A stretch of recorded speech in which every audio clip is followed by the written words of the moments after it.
Bienvenue dans le chapitre Analyse des coûts de la maintenance, la première partie. Pourquoi analyser le coût de la maintenance? Pourquoi est-ce important de calculer ce coût?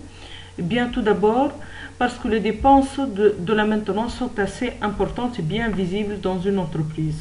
Ensuite, parce que le coût de la production, le coût du revient d'un produit, il intègre aussi le coût de la fonction maintenance. Où est-ce que ça se passe? Ça se passe au niveau du coût de production. Le coût de production contient le coût de transformation de la matière première, etc. Il contient aussi le coût de maintenance du produit. Donc, le maintien de la production en qualité et en quantité passe obligatoirement par un maintien efficace de la fonction de la maintenance. Et puis, une bonne gestion de la maintenance n'est pas seulement une bonne gestion technique de la maintenance, mais aussi une bonne gestion économique de la maintenance. Il faut savoir estimer ce coût et le gérer correctement pour qu'il ne soit pas important. La problématique qui se pose ici, est-ce qu'on va faire beaucoup de préventifs pour diminuer les défaillances et ainsi diminuer le coût, ou bien est-ce qu'on va laisser le préventif assez faible, et dans ce cas on va avoir beaucoup de défaillances, donc beaucoup de problèmes de maintenance corrective. Donc il y a ce compromis qu'on doit faire.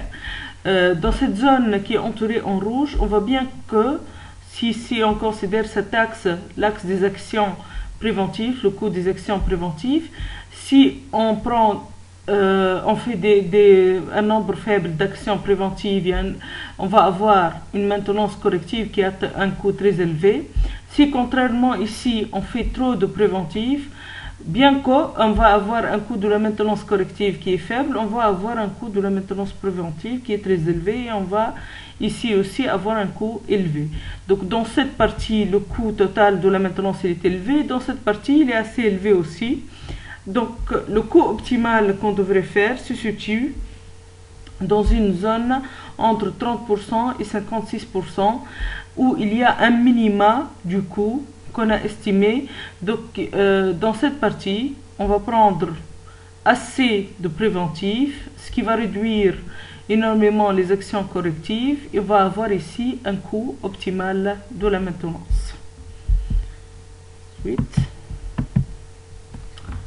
on va réviser ici quelques notions de comptabilité. Qu'est-ce qu'on appelle comptabilité générale? C'est une fonction qui va calculer tout ce qui concerne les coûts dans une entreprise. La maintenance, elle est concernée essentiellement par ce qu'on appelle la classe 3 qui concerne des stocks et des encours, et la classe 6, ce sont les charges de maintenance. Qu'est-ce que j'appelle immobilisation? Ce sont des biens et des valeurs qu'une entreprise achète durablement dans le temps. Ils peuvent être des immobilisations corporelles et amortissables. Un amortissement, c'est un constat comptable d'une perte de valeur d'un équipement. Par exemple, si vous achetez un produit qui est nouveau, à un instant T, après le passage de quelques années, ce produit va être amorti du nombre d'années qu'a duré cette période. Donc sa valeur va diminuer au cours du temps, si vous voulez. On appelle ça l'amortissement. Par exemple, dans le cas d'une voiture, supposons que vous avez acheté en 2010 une voiture, donc son prix en 2010 était de 20 000 dinars.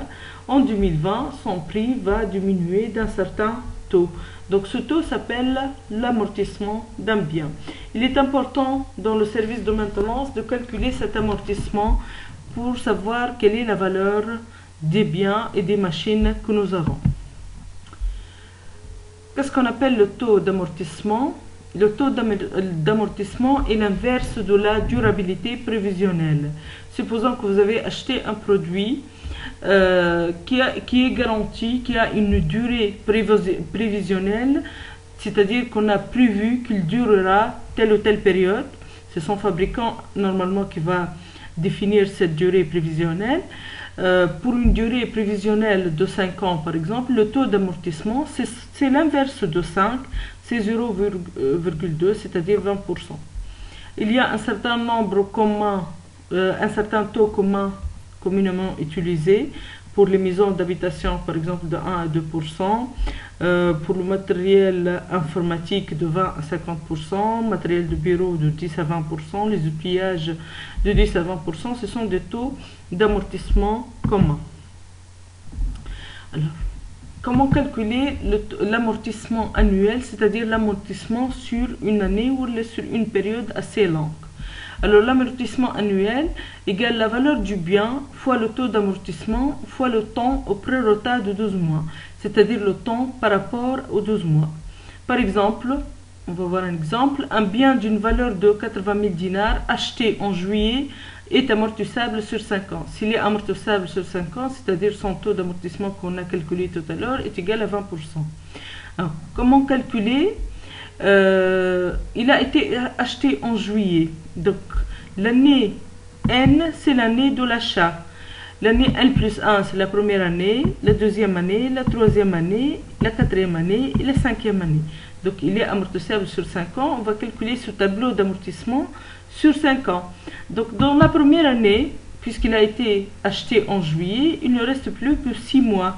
Donc, on ne l'a pas acheté en janvier, on l'a acheté en juillet. Donc, il nous reste 6 mois dans cette première année. On fait comment?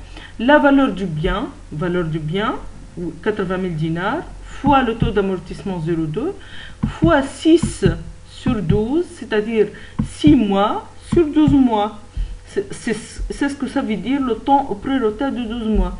On va trouver 8 000 dinars, la valeur de l'amortissement, c'est-à-dire que notre bien a sa valeur qui a diminué de 8 000 dinars. Donc la valeur résiduelle à la fin de cette première année est de 72 000 dinars.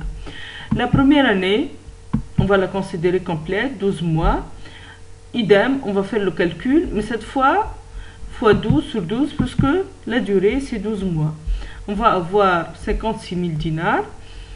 La dernière année, donc vous avez une année, 2, 3, 4, 6 mois. Donc ici, on va avoir 6 mois aussi pour terminer la cinquième année. Et à la fin, on va voir que sa valeur devient 0. Donc après 5 ans, ce bien a une valeur de 0, donc il ne vaut absolument rien.